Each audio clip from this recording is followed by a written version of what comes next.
လေရင်တစ်စင်းပင်လယ်အလယ်မှာပြတ်ကျသွားတယ်။ဒါပေမဲ့အဲ့ဒါကဒီဇလန်ရဲ့အဆိုးဆုံးပိုင်းမဟုတ်သေးဘူး။အသက်ရှင်ကျန်ရစ်သူတွေရေထဲကနေခေါင်းဖော်လာတဲ့အချိန်မှာသူတို့တီးလိုက်တာကရေမျက်နှာပြင်အောက်မှာတခုခုလှုပ်ရှားနေတယ်ဆိုတာပဲ။ Deep Water ရဲ့ဇလန်က Los Angeles ကနေရှန်ဂတ်ကိုထွက်ခွာမဲ့ခရီးစဉ်တစ်ခုနဲ့စတင်တယ်။ခရီးသည်တွေကကိုယ့်အကြောင်းနဲ့ကိုရှိနေကြတယ်။ Cora ဆိုတဲ့ဆယ်ကျော်သက်မိန်းကလေးတစ်ယောက်ရှိတယ်။ Vin ဆိုတဲ့ကလေးငယ်တစ်ယောက်ရှိတယ်။ Dan ဆိုတဲ့လူတစ်ယောက်ကတော့လေရင်ပေါ်မတင်သင့်တဲ့ Lithium Power Bank တစ်လုံးကိုဖုံးကွယ်ပြီးယူလာခဲ့တယ်။အဲ့ဒီသေးငယ်တဲ့ဆုံးဖြတ်ချက်ကနောက်ပိုင်းမှာလူအများကြီးရဲ့ကံကြမ္မာကိုပြောင်းလဲပြစ်မယ်ဆိုတာဘယ်သူမှမသိကြသေးဘူး။ Pilot Rich နဲ့ First Officer Ben တို့ကပုံမှန်အတိုင်းခရီးစဉ်ကိုစတင်ကြတယ်။အစပိုင်းမှာအားလုံးကတိတ်ဆိတ်နေတယ်။ဒါပေမဲ့ညပိုင်းရောက်လာတဲ့အချိန်မှာလေရင်ရဲ့ Cargo Area အတွင်းကနေမီးစတင်လောင်ကျွမ်းလာတယ်။Danဖုံးကွယ်ထားတဲ့ Power Bank ဟာအပူလွန်ခဲ့ပြီးမီးလောင်သွားခဲ့တာဖြစ်တယ်။အစပိုင်းမှာအဖွဲ့သားတွေထိန်းချုပ်ဖို့ကြိုးစားကြတယ်။ဒါပေမဲ့မီးကပိုကြီးလာတယ်။မကြာခင်မှာပဲပောက်ကွဲမှုဖြစ်သွားတယ်။လေရင်ရဲ့ engine တစ်လုံးပျက်စီးသွားတယ်။ Cabin အတွင်းမှာအကြောက်တရားပြန့်နှံ့သွားတယ်။တင်ကအရေးပေါ်အကူအညီတောင်းတယ်။ဒါပေမဲ့အနည်းဆုံးလေဆိပ်ကိုရောက်နိုင်ဖို့မဖြစ်နိုင်တော့ဘူး။နောက်ဆုံးမှာ Rich ဟာပင်လယ်ထဲ emergency landing လုပ်ဖို့ဆုံးဖြတ်လိုက်ရတယ်။လေရင်ဟာအရှိန်ပြင်းပြင်းနဲ့အောက်ကိုဆင်းလာတယ်။ခရီးသည်တွေအော်ဟစ်နေကြတယ်။အိတ်တွေပြန်ဝဲနေတယ်။တတုအစိပ်ပိုင်းတွေပြုတ်ထွက်လာတယ်။လေရင်ကိုယ်တဲ့တစ်ဖက်ချမ်းပောက်ကွဲသွားတဲ့အချိန်မှာ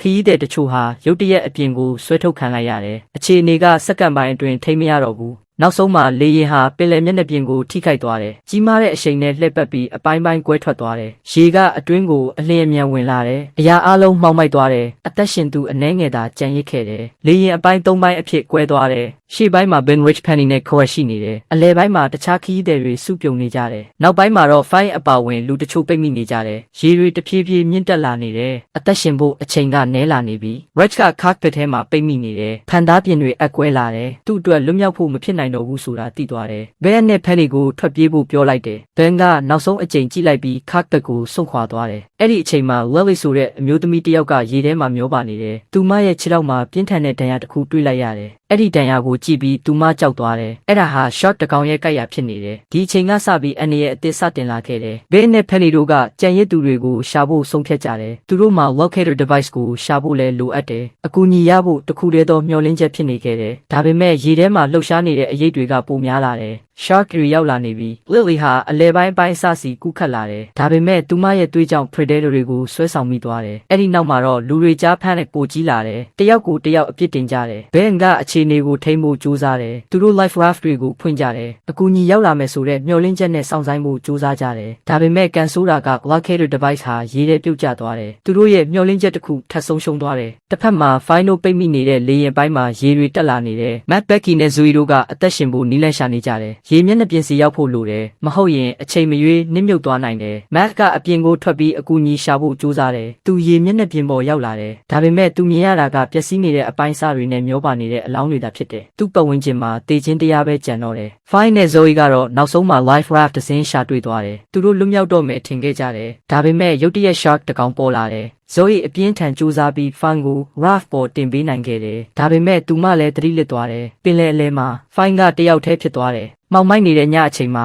တစ်ချိန်တည်းမှာ Sam နဲ့ Hutcho ကမျောပါနေတဲ့အိတ်တလုံးကိုဖတ်ထားရင်းအသက်ရှင်နေကြတယ်။ Shark တွေကသူတို့ကိုဝိုင်းလာတယ်။ဘယ်ဘက်ကြည့်လဲ Shark ညာဘက်ကြည့်လဲ Shark သူတို့အတွက်မျှော်လင့်ချက်မရှိတော့သလိုပဲကံကောင်းစွာနဲ့ဘယ်တို့အဖွဲ့ရောက်လာပြီးကဲတင်နိုင်ခဲ့တယ်။ဒါပေမဲ့အန်ရကမပြီးသေးဘူး။ညရောက်လာတယ်။ပင်လယ်ဟာပိုမောင်လာတယ်။လူတိုင်းပင်ပန်းနေကြတယ်။ကြောက်ရွံ့နေကြတယ်။တယောက်မှမအိပ်ရဲကြဘူး။ဘာကြောင့်လဲဆိုတော့ရေမျက်နှာပြင်အောက်မှာဘာရှိနေတယ်ဆိုတာအားလုံးသိနေကြလို့ပဲ။နောက်ဆုံးမှာ US Navy ရဲ့ helicopter တစ်စင်းရောက်လာတယ်။အသက်ရှင်သူတွေအားလုံးဝမ်းသာသွားကြတယ်။ကယ်ဆယ်ရေးစတင်တော့မယ်ထင်ခဲ့ကြတယ်။ဒါပေမဲ့အဲ့ဒီအချိန်မှာမမျှော်လင့်ထားတဲ့အရာဖြစ်သွားတယ်။ရေထဲဆင်းလာတဲ့ကယ်ဆယ်ရေးအဖွဲ့ဝင်တစ်ယောက်ဟာ shark တိုက်ခိုက်မှုကြုံတွေ့လိုက်ရတယ်။ကြိုးတွေတင်းလာတယ်။ helicopter ဟာထိန်းမရတော့ဘူး။ပြီးတော့ပင်လယ်ထဲပြုတ်ကျသွားတယ်။ကယ်ဆယ်ရေးအခွင့်အရေးတစ်ခုလုံးပျက်စီးသွားခဲ့တယ်။ life raft တွေလည်းပြန်လည်ကွဲသွားတယ်။လူတွေရေထဲပြုတ်ကျကုန်တယ်။ panic ဟာအမြင့်ဆုံးအဆင့်ကိုရောက်သွားတယ်။ Ben က Cora ကိုလိုက်ရှာတယ်။သူမပျောက်နေတယ်။အဝေးမှာမျောပါနေတဲ့အပိုင်းစားတစ်ခုပေါ်မှာတယောက်ရှိနေတယ်။ Ben ကသူမစီကူးခတ်သွားတယ်။သူတို့ပြန်လာနေတဲ့အချိန်မှာ shark တွေထပ်ပေါ်လာတယ်။ Ben မှာ flare gun တစ်လက်ရှိတယ်။ပထမ flare ကအလုတ်လုတ်တဲ့ shark တစ်ကောင်ကိုတားဆီးနိုင်ခဲ့တယ်။ဒါပေမဲ့ဒုတိယ flare ကမပေါက်တော့ဘူး။သူတို့နှစ်ယောက်ပိတ်မိသွားတယ်။အဲ့ဒီအချိန်မှာအနီးအနားကို Chinese fishermen တွေရောက်လာကြတယ်။သူတို့ကကူညီဖို့ကြိုးစားကြတယ်။ဒါပေမဲ့ coral reef တွေကြောင့်အနီးကပ်မရောက်နိုင်ဘူး။ shark တွေကိုအာယုံလွှဲဖို့သူတို့ဖမ်းထားတဲ့ငါးတွေကိုရေထဲပစ်ချလိုက်ကြတယ်။ Predator တွေအာယုံပြောင်းသွားတယ်။အဲ့ဒီအခွင့်အရေးကိုအသုံးချပြီးဘဲနဲ့ကြံရစ်သူတွေပြန်စုနိုင်ခဲ့ကြတယ်။နောက်ဆုံးမှာကယ်ဆယ်ရေးအောင်မြင်သွားတယ်။ဒါပေမဲ့ထွန်းကိုတော့မတွေ့သေးဘူး။ခွာကမျောလင့်ချက်မစွန့်လွတ်ဘူး။သူမဖေးရဲ့ tracking signal ကိုစစ်ကြည့်တယ်။ signal ရှိနေသေးတယ်။ဒါကြောင့်သူတို့လိုက်ရှာကြတယ်။အချိန်နဲ့ငယ်ကြာပြီးနောက် life raft တစ်စင်းကိုတွေ့လိုက်ရတယ်။အဲ့ဒီပုံမှာ Zoe နဲ့ Fine ရှိနေကြတယ်။သူတို့နှစ်ယောက်လုံးအသက်ရှင်နေသေးတယ်။အားလုံးစိတ်သက်သာရာရသွားကြတယ်။နာရီပေါင်းများစွာကြာခဲ့တဲ့အိမ်မက်ဆိုးဟာနောက်ဆုံးမှာအဆုံးသက်လာခဲ့တယ်။အသက်ရှင်ကျန်ရစ်သူတွေကိုငါးဖမ်းတင်မောပေါ်တင်လိုက်ကြတယ်။ဘယ်အိမ်ကဖုန်းတွေပြန်အလုပ်လုပ်နေပြီဆိုတာသိလိုက်ရတယ်။သူ့ဖုန်းထဲကပုံတွေကိုကြည့်နေတယ်။သူချစ်ရတဲ့မိသားစုရဲ့ပုံတွေဖြစ်တယ်။ဒီခီးစဉ်က